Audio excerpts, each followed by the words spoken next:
Vaggie and Charlie would train. You see, in this alternate timeline, Vaggie wouldn't give up her training. Now, she was a bit rusty when she danced with Camilla Carmine, but she was still a good fighter. In this timeline, after Charlie saved Vaggie, something different would happen, as Vaggie would say, I need to tell you something. Charlie would say, what is it? As then Vaggie and Charlie would sit down, Vaggie would say, this won't be easy. As Vaggie said that, she leaned into Charlie, as she looked at her, confused, as she would say, what do you mean this won't be easy? Vaggie would say, I'm an exorcist, an ex-one. As Charlie got up, she was shocked. As Vaggie would tell her the whole story, Charlie would say, get out. As Vaggie would leave, a few days would pass. One day, Charlie would call her and apologize as they met back up. As then Vaggie would say, Charlie. Charlie would say, yeah? We need to train for the next exorcism, to one day become so strong we can take them out ourselves. Charlie would say, are you insane? In this older timeline, Vaggie knew the secret that took down exorcists. She would say, listen, we're weak to our own weapons, and I have a few of them. However, they rely on offense too much. They have no defense. They're cocky. They believe nothing can stop them. Because of that, we can fight them. We can destroy them. And the best way to defeat their defenses is destroy them in one punch. That's why we're going to work out more than we've ever worked out before and use magic to enhance our muscles. As Charlie would say, I don't think that's a good idea. Come on. It's the only way. Charlie would sigh. She had an idea for a hotel, but this might be the best chance. Why help people be redeemed when you can just fight them out? Charlie would reluctantly agree as she would begin training with Vaggie. As she trained with Vaggie, they would start to build up their muscle by lifting weight after weight after weight. Their plan was to build up their muscles so they can overwhelm their opponent and learn martial arts and use angelic gauntlets. Most of heaven relied on exorcists that use weapons, not martial arts. These martial arts could be used to defeat those weapons, and they would combine that with magic, or at least Charlie would. After training, they would eventually build up their muscle to a perfect form. It's been 5 years of non-stop working out, non-stop training, as Vaggie and Charlie have gotten pretty close. As Charlie and Vaggie kept this up, they became closer and closer, as just like in canon they would be together to fight, together to free hell, as they knew they could do this. As after so much training, they felt like they were ready, and they were watching things secretly and slowly. However, now they've trained in martial arts, they need a perfect weapon. So, they would bring their weapons and bring them to Camilla Carmine. Camilla would look at them both and say, what are you both doing here? As then Charlie would say, do you see these muscles? Camilla Carmine would say, yeah, they're disgusting. Why on earth would you bulk up like that? Fighting, you should be agile, not just. As suddenly Vaggie would punch her, send her flying across the room, and she would say, shut up. We want weapons. We want you to melt my spear into a gauntlet. A gauntlet so you can punch something? She would sigh. She could put up a fight and try to resist, but she was the princess, so she reluctantly agreed as she went off to make this gauntlet. As Charlie and Vaggie would then look at each other, Camilla Carmine would say, all right, here. As she threw down the two gauntlets, they both put them on. Now you can punch stuff. Are you happy? As Charlie would say, yes, very much so. As then her and Vaggie left, Camilla Carmine was shocked. She believed in fighting agilely, moving so you can't be hit, using your moves against them. But using pure brute force is just such a interesting strategy. Not much that a princess would come up with normally, but Princess of Hell is just built different, I guess. As then we cut back to Charlie and Vaggie. As now they knew they needed help. No matter how strong they got, they would still need help to fight the exorcist, so they would search for overlords or anyone to help them. Eventually, Charlie would find someone, as one day, Alistair would show up, the great and famous radio demon. He would say, hello, dearies. How are you two doing? Man, you have some, muscle. Huh.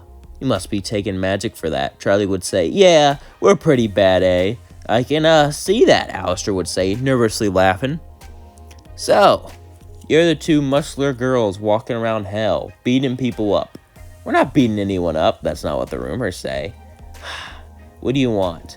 Alistair would then say, I want to join you, of course. Done. Alistair would say, I know I have to. Wait, what? Yep, you're in. As in, Alistair was in. Vaggie would say, are you sure? Yeah. Besides, if he goes rogue, I know I can beat him into submission. As then, Alistair actually gulped a bit. As now, Alistair was in the group, but they needed more. More soldiers. More people. Alistair suggested an idea that he would go with the Overlords and devise a meeting. As one day, as Alistair, Charlie, and Vaggie were all walking, they would hear laughter, as was Vox. Oh, look at you, Alistair. I thought you were ace. Dating buff girls now? Charlie would say, he's not my boyfriend. Yeah. Alistair would slowly walk to him and say, that's not how ace works either. You see, ace is, as in Vox would shoot him with electricity and say, I hear you want some people to help you fight. I'll join you if you can beat me in a fight. Vox would say, beat you in a fight? This will be easy. As then he used his electricity to blast at Charlie, and then started to take over all the TV screens and laugh, say, you don't know where I am. I can move between screen to screen. As then she would hit the ground so hard it caused all the TVs around her to break inside the stores. As Vox appeared in front of her, she would then punch him right in the stomach, and then kick him down and used her brute force. Vox tried to use magic, technique, skill. Usually brute force doesn't really work in hell. As most people rely on magic or pure technique to fight. As in hell, everyone has magic, and muscles just doesn't really do much. But Charlie enchanted her muscles with magic that made her be able to absorb electricity and force and much more power, as she simply bulldozed Vox and laid on top of him, squeezing him, breaking his bones, as he yelled, I give up! And she said, excellent, now we got the bees on our side. Vox would say, yeah, can you not tell them you crushed me?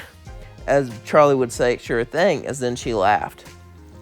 As then, they needed more soldiers, so they would go to an Overlord meeting to convince them to join. As Charlie would say, we discovered how to kill an exorcist, an angelic weapon, so Camilla Carmine's made weapons for all of you. We can all fight together and stop it. As they were all shocked as they all began to talk. As Jessie would say, that's not a smart idea, even if we know how to do it. Fighting back is meaningless. I've been here the longest, so I should know. Charlie would say, shut up. If you really don't want to do it, then fight me for it. Everyone was shocked. Even Alistair was scared of Gestial, but Charlie just flexed her muscles, as Gestial would say, do you really want to do that, princess?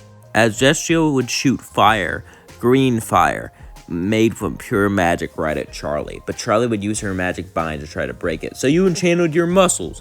Interesting strategy. It would have been more effective if you got fat. You would have had more of it and became more powerful. Shut up. Maybe that's true for defense, but for offense, these muscles can do far more. As Charlie would punch him right in the face, cause him to go flying. As he would embellish her with fire, some of her muscles would burn, some of her bones would show, but she wouldn't care. She would push him to the floor and begin to punch him with her very bones. As he would say, I give up. Never before has he seen this before. Brutal, deranged, beaten, but still ready to fight, and still using everything. And no matter how much damage she took, she was like a bull that kept on charging. As they all prepared and got ready to fight, we then cut to Vaggie. As Vaggie was training, the day would finally come, as they got an army of cannibals and other people that they forced into subservient. As then, the exorcists came down, but since they didn't have a hotel, they had the art of surprise. As they would ambush them, they would throw spears and weapons and cause them to fall, as Overlords used their magic and abilities to push them down, as it was all televised on the news, the day that hell fights back. As Adam was flying, suddenly Charlie would jump on his back and use her weight to push him down. As Vaggie would do the same thing to Lute. As Lute would get up and use her sword, Vaggie would simply charge at her, as she swung at her again and again. What happened to you? Did you take steroids? Yeah, magic kind! Oh! As Vaggie would then bite Lute's sword and break it, as Lute would say, how is that possible? As then Vaggie would jump on Lute and begin to break her bones, jumping on her again and again until she was no more. As then she finished the job with her angelic gauntlet. As then we cut to Adam, as Adam was actually putting up a good fight. As Adam was able to use his speed and agility with his wings to keep up with Charlie's strength, but Charlie would simply just tank it and let him hit her over and over until she made herself open so Adam would stab her. Then she used her muscles to make it so he can't pull her out. As then, He grabbed onto him, as she said, "I let you strike me on purpose." "What? But that was a vital organ." "My muscle blocked it." As then she would bear hug him and squeeze him to death as she punched him with his gauntlet to make sure that he was dead. As it was over, Charlie and Vaggie did it. They saved hell. That's where we'll leave things off. Thank you for the artist for making this. Don't forget to like, comment, subscribe, share with all your friends. Peace out.